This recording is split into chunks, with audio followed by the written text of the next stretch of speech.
Bismillahirrahmanirrahim. Assalamualaikum warahmatullahi wabarakatuh. Ini udah masuk malam Jumat dengan izin Allah Subhanahu wa taala. Perbanyak berselawat kepada Rasulullah. Allahumma shalli wa sallim wa barik alaihi wa ala alihi. Perkenalan saya dengan sholawat ini ketika saya ada di tahanan. Waktu itu ya lagi bandel-bandelnya, lagi nakal-nakalnya, lagi nyusahin orang, lagi hidup gak manfaat, lagi hidup gak mutu banget dah gitu. Kemudian saya di penjara. Di penjara tuh namanya gue di penjara ya, tahanan ya. Tapi bukan tahanan apa sih, tahanan polisi doang. Nah, saya mendengar gitu ya dari dulu gitu tentang sholawat. Termasuk pernah ketika dari kecil kemudian kemudian di bangku aliyah. Nah, pas yang di bangku kuliah tuh emang agak lupa dah tuh, sama sholat juga nggak perhatian, cuma ngejar yang wajib aja gitu. Terus izin Allah Subhanahu wa taala kembali mengingat memori tentang salawat ketika 98 dan 99 di penjara. Nah, saya dulu mendengar gitu dari para guru, tentu soal nyari keberkahan, nyari pahala, nyari kebaikan, bentuk kecintaan juga kita kepada Rasul. Itu sih nggak usah diraguin, kita berselawat ya itu memang begitu. Tapi yang menarik adalah namanya juga kita hidup di dunia kan, pasti juga ada keinginan, ada masalah, ada impian, cita-cita gitu. Nah, guru-guru saya itu ya pada bicara tentang kekuatan sholawat. Nah, ucapan-ucapan para guru itu muncul gitu loh ketika saya dalam keadaan sulit, dalam keadaan susah gitu. Apa kata guru-guru zaman dulu nih, macam-macam nih. Ada yang bilang begini, udah kalau mau apa-apa sholawat aja gitu. Ada lagi yang bilang kalau kurang duit, butuh makanan, kalau ada ongkos, butuh kendaraan, sholawat aja gitu. Ada lagi kemudian yang bicara, lalu kalian ini santri gitu. Waktu itu saya nyantren sempat nyantri di beberapa pesantren Jawa Timur, Jawa Tengah, DIY gitu ya. Terus kata guru-guru nih, kalau kamu nanti jadi santri terus pengen punya pesantren terus pakai duit, itu bukan santri, bukan kiai gitu. Dah pakai sholawat aja, beli tanah, beli apa gitu. Ada lagi guru-guru yang ngomong kalau punya penyakit, pegang bagian mana yang sakit, sholawatin aja yang rutin, insya Allah sembuh tuh penyakit gitu. Ada lagi yang ngomong kalau pengen punya rumah, sholawatin aja gitu. Emang saya pernah deket juga lagi satu guru yang asal ngasih nasihat tuh sholawat ya gitu, kayak gak ada amalan lain. Tapi saya masih bagus kan ya ngajarin sholawat, istighfar, tasbih ya, kemudian baca Quran itu ya. Ada juga guru-guru ngomong juga kalau hidupnya susah sholawat terus jadi kaya. Lah, siapa juga kan yang gak mau hidup senang itu? Siapa juga yang gak mau hidup serba cukup, bisa bantu orang? Siapa juga yang gak mau kaya kan? Walaupun ada orang yang secara ngomong sih kayak anti banget sama soal kaya, tapi kalau dikasih susah kan juga ya, bisa jadi gak ketahan gitu. Nah, pada saat di penjara itulah saya pakai kekuatan sholawat. Lapar, pengen makan, saya sholawat deh. Ya datang aja tuh makanan, bener itu, ada aja judulnya.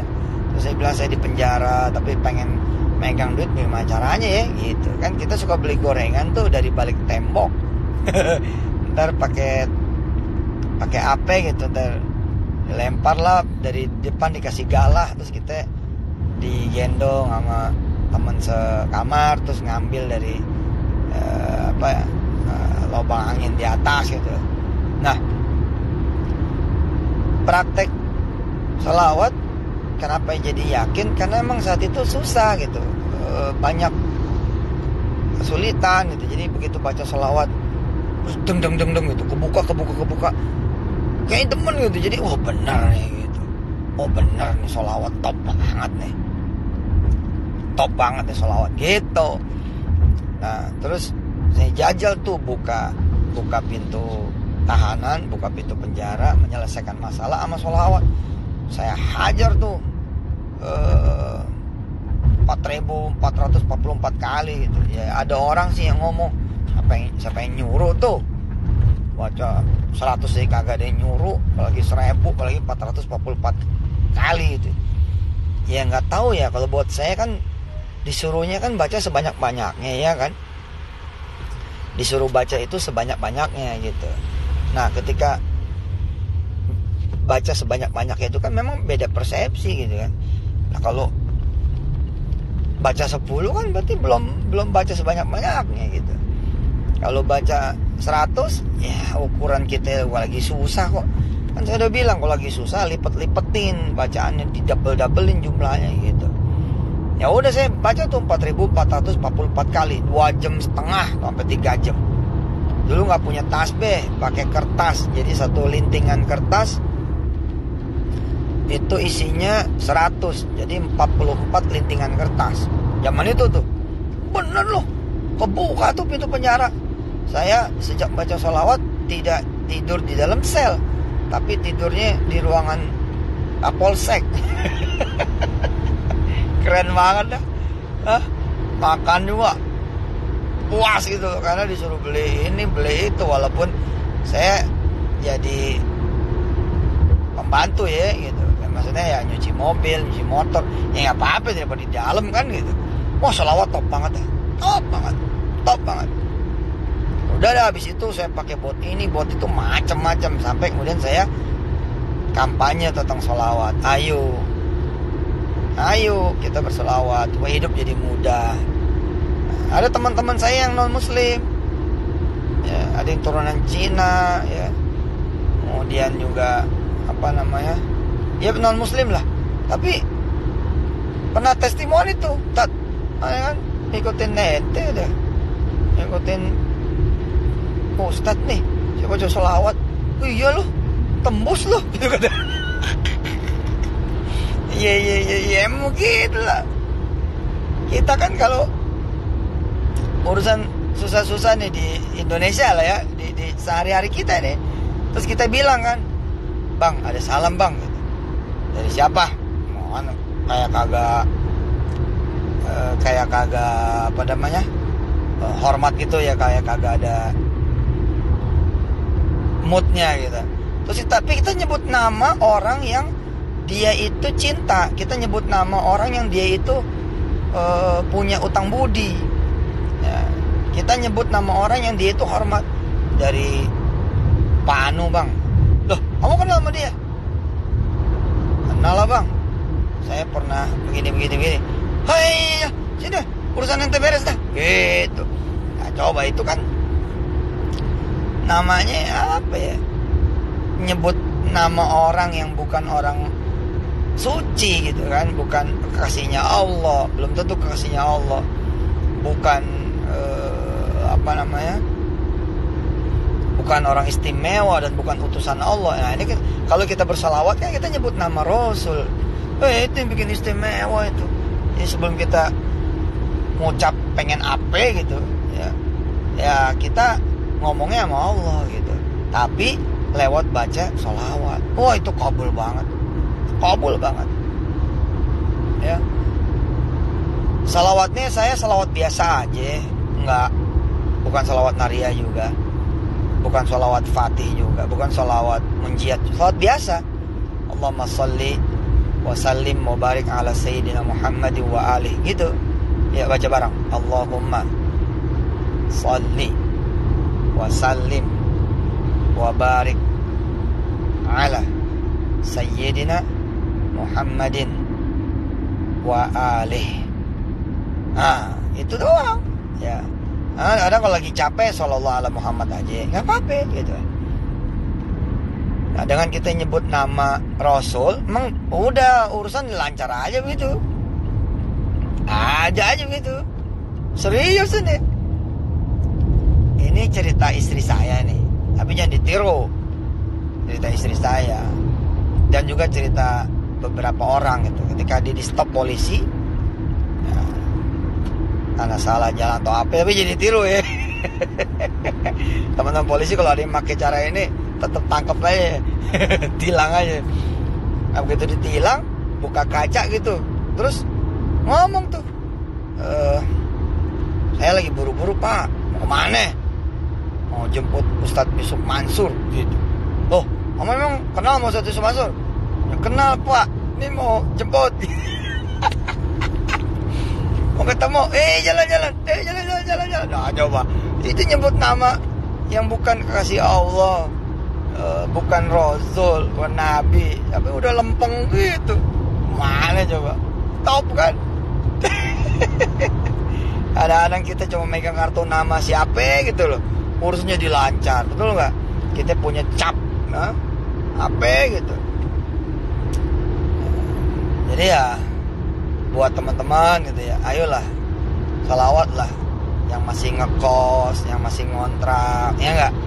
Yang duit masih dibagi sama orang tua, yang kalau nggak dikirim nggak jajan, kalau nggak dikirim nggak bayar kos, kalau nggak dikirim kemudian nggak makan, yang hidupnya lagi pada susah, blangsat, udah bismillah, mau ngapain juga sih?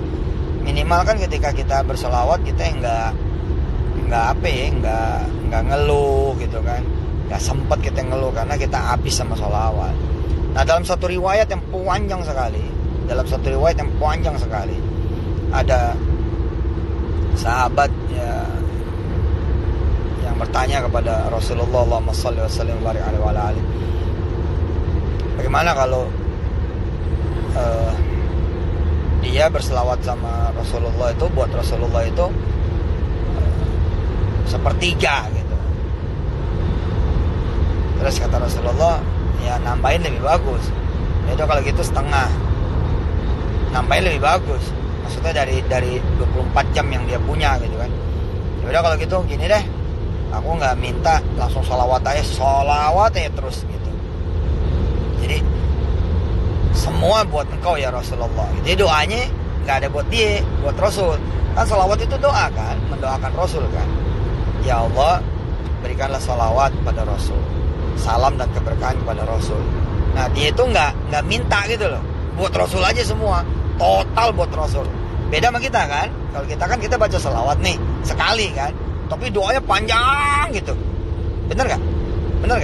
Kan baca sholawat nih, Allahumma shalli ala sayyidina Muhammad wa ala ali sayyidina Muhammad gitu kan, sekali. Tapi habis itu doanya bisa 10 menit atau 5 menit atau 15 menit. Ya, misalnya Allahumma anta rabbuna la ilaha illa anta khalaqtana wa nahnu 'abiduka wa nahnu ala ahdika wa dika mastata'na nastaghfiruka wa na'udzubika min. Itu kan namanya doa gitu. Tapi sholawatnya cuma sekali. Nah, sahabatnya satu ini enggak doa malah. Dia pokoknya sholawat aja, dia habisin aja loh buat sholawat pada Rasul. Kata Rasul apa? Idan yughfar dzambuk wa yughfar hammuk. Engkau bakal diampunin dan seluruh apa yang kau inginkan tanpa diminta dikabul. Apa yang kau impikan tanpa kau minta dikabul. Apa yang kau hajatkan kepada Allah tanpa kau minta dikabul. Apa yang menjadi ketakutan, kegelisahan, kekhawatiran, ada sesuatu yang kemudian mengganggu pikiran, semuanya akan disirnain sama Allah ya. Lalu demikian kata Rasulullah, yughfar dzambuk wa yughfar hammuk wa tughfar hammuk. Jadi emang luar biasa itu sedekah, salawat itu top gitu. Buat teman-teman ya, bismillah tuh. Nah, yang ntar makan ntar kagak, ntar ngejajanin anak ntar kagak, ntar makain istri ntar nggak bisa beliin baju buat istri, nggak bisa nyenengin istri dengan emas, cincin, kalung, gelang, giwang, anting, nggak bisa. Ya, boro-boro beli tas yang bagus gitu buat istri. Beli tas kresek aja nggak bisa. Terus boro-boro ngasih sama mertua, sama orang tua, yang ada malah utang, ya kan? Nah, ketika kemudian itu yang terjadi, salawat dah ya. Buat yang ngajinya susah, salawat, ngajinya gampang, dikasih guru sama Allah, wasilah salawat. Buat yang sholat subuh susah, ya coba salawat, nanti dibangunin malaikat. Buat yang sholat malam gak pernah bisa, ya salawat deh, nanti sholat malam jadi gampang. Buat yang bodoh banget, belajar kok kayaknya gak bisa-bisa, gak jadi bintang kelas, apalagi bintang sekolah ya, gak jadi bintang kelas, apalagi jadi bintang kampus, salawat deh. Nanti ada sesuatu yang ngangkat derajat kita, jadi kita jadi bintang gitu, dunia dan akhirat. Dan dengan sholawat tuh bukan berarti kita gak boleh minta sama Allah, kan minta itu ibadah ya, sama Allah minta itu ibadah, bukan berarti kita minta sama Allah itu ngulangin pahala kita di akhirat. Mana ada cerita orang minta jadi berkurang pahala di akhirat. Justru dengan kita minta sama Allah ya, pahala dan kebaikan kita nambah, karena kan doa kita jadi amal soleh kita gitu. Amal soleh dan salawat semuanya insya Allah gak ada yang sirna, pahalanya gak akan pernah sirna dengan izin Allah, amin. Oke saudara-saudara semua, segitu dulu ya. Ntar kapan besok disambung lagi. Yuk kita berselawat dulu kepada Rasulullah. Mudah-mudahan utangnya lunas, piutangnya ketagih, badan yang sakit-sakitan insya Allah sehat ya. Ada apa yang menjadi kegundahan, kegelisahan, kekhawatiran, insya Allah dihapus dah sama Allah. Apa yang jadi hajat dikabul, apa aja kemudian yang membahayakan, yang menjadikan kita jadi nggak aman, takut, insya Allah dihilangin sama Allah dan dilindungi. Yang belum ada kesempatan bertobat dengan berselawat, dikasih sama Allah kesempatan bertobat, bisa bertobat, mampu bertobat dan diterima tobatnya oleh Allah. Yang lagi belajar kuliah biar pada sukses, biar pada tinggi nanti sekolahnya, kuliahnya, kalau perlu di luar negeri, amin. Buat yang belum pada kerja biar kerja, yang udah kerja biar pada mantep kerjanya. Yang karirnya mentok, susah naiknya, insya Allah jadi kebuka ya. Buat yang lagi pada usaha biar pada lancar usahanya ya. Yang belum haji umroh biar haji umroh ya. Kita baca selawat dulu. Allahumma salli, ayo. Allahumma salli wa sallim wa barik ala sayyidina Muhammadin wa alihi wa ashabihi wa ummatihi ajma'in. Allahumma salli wa sallim wa barik ala sayyidina Muhammadin wa alihi wa ashabihi wa ummatihi ajma'in. Sekali lagi ya.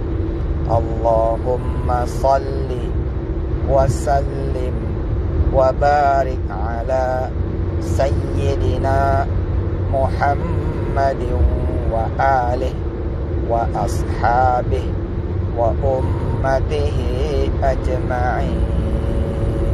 Cakep, insyaallah khair. Yang punya anak, yang anaknya masih di rumah, apalagi dia masih kecil, tidurin sambil disolawatin, diusapin hatinya, palanya, badan-badannya ya, kaki sama tangannya, usapin gitu. Yang pengen hamil istrinya, usapin perut istrinya gitu. Insyaallah mudah-mudahan jadi bisa hamil, amin. Yang belum punya jodoh, usapin siapa itu? Insyaallah dia punya jodoh, baca salawat, datang jodohnya, amin. Yang punya tetangga rese barangkali sama kita bawaannya dengki aja, syirik aja, gak demen aja, insyaallah mudah-mudahan dikasih sama Allah tuh tetangga berubah, amin, jadi tetangga yang terbaik, amin. Buat yang pada punya saudara lagi berantem mulu, ajak ribut terus, baca salawat terus doa, insyaallah dah saudara yang paling baik, insyaallah. Mudah-mudahan atas semua hajat dan masalah kita. Al-Fatihah. A'udzubillahi minasyaitonirrajim. Bismillahirrahmanirrahim. Alhamdulillahi rabbil alamin. Ar-Rahmanirrahim. Maliki yaumiddin. Iyyaka na'budu wa iyyaka nasta'in ihdinas siratal mustaqim siratal ladzina an'amta 'alaihim ghairil maghdubi 'alaihim waladdallin. Amin. Buat seluruh Indonesia, mudah-mudahan aman, tenang, damai, dilindungi Allah dari segala macam musibah, darat, laut, dan udara, dari segala keburukan, dari segala bencana, dijauhin oleh Allah benar-benar dah dari apa yang membuat jadi susah, nestapa, menderita, hilang banda, hilang nyawa. Semua daerah di Indonesia ini dibikin sama Allah makmur, sejahtera, beriman pada Allah dan banyak amal solehnya. Pemerintahnya dibikin kuat, ya, presidennya dengan seluruh jajarannya, wapresnya dengan seluruh jajarannya, menterian kabinet yang sekarang yang akan datang, dewan, anggota dewan pusat, ya, maupun daerah, anggota MPR-nya juga, kemudian DPD-nya juga, semuanya dibikin kuat, dibikin ada bimbingan dari Allah, dibikin ada hidayah taufik dari Allah, diselamatkan oleh Allah dan dijadikan pemimpin yang membela rakyatnya, membela orang-orang susah, orang miskin, membela yang teraniaya, menjaga keutuhan bangsa, ya, adil, bagus, keren, profesional, dilindungi dari segala keburukan, tapi juga dibanyakin rezekinya dengan jalan halal. Buat seluruh masyarakatnya, insya Allah mudah-mudahan Allah senantiasa menolong, memberi bantuan, memberikan rezeki, menjaga, melindungi, dan memenuhi segala kebutuhan dan keperluannya. Amin. Makasih, sampai ketemu lagi ya. Boleh juga nih kita live terus tiap malam. Iya deh. By the way, kita bergerak lagi tuh untuk gerakan Indonesia berjamaah. Ya. Ada, kita paketin deh tuh. Jadi ada investasinya, ada sedekahnya, ada reksadananya gitu, ada koperasinya, semua gitu. Kita ada beberapa program, nah, yang bisa diikutin. Di antaranya kita ngajak teman-teman semua untuk ikut, ya, menjadi investor, beli tanah lewat koperasi di Kabupaten Tangerang, Kabupaten Bogor, Kabupaten Cianjur, Kabupaten mana lagi tuh, Karawang, Kabupaten Sukabumi, ya. Kita bebas-bebasin tanah yang kita bisa, mulai dari 200-an ribu tuh. Silakan jadi anggota koperasi, kemudian ikutan patungan, ikutan kemudian berjamaah, supaya kita umat punya kekuatan ekonomi juga ada. Mohon maaf lahir batin untuk semua apa yang menjadi yang menjadi PR saya. Doain mudah-mudahan PR-nya bisa selesai dengan baik. Seperti misalkan pelaporan BRIS. Nah, pelaporan BRIS tuh sekarang udah bagus, udah ada di platformnya Kopindo. Buat yang pengen tahu juga transaksinya, terus duitnya ada berapa dan bagaimana, itu ada di Kopindo, Koperasi Indonesia Berjamaah. Kita bikin kemudian koperasi ini gede, kalau perlu kita beli ulang Indonesia, ya nggak? Kan kita pengen nih umat berjaya di negeri sendiri, memegang opportunity gitu. Nah, perjuangan kita dari tahun 2012 sudah menghasilkan banyak regulasi yang sesuai dengan perundang-undangan di tanah air.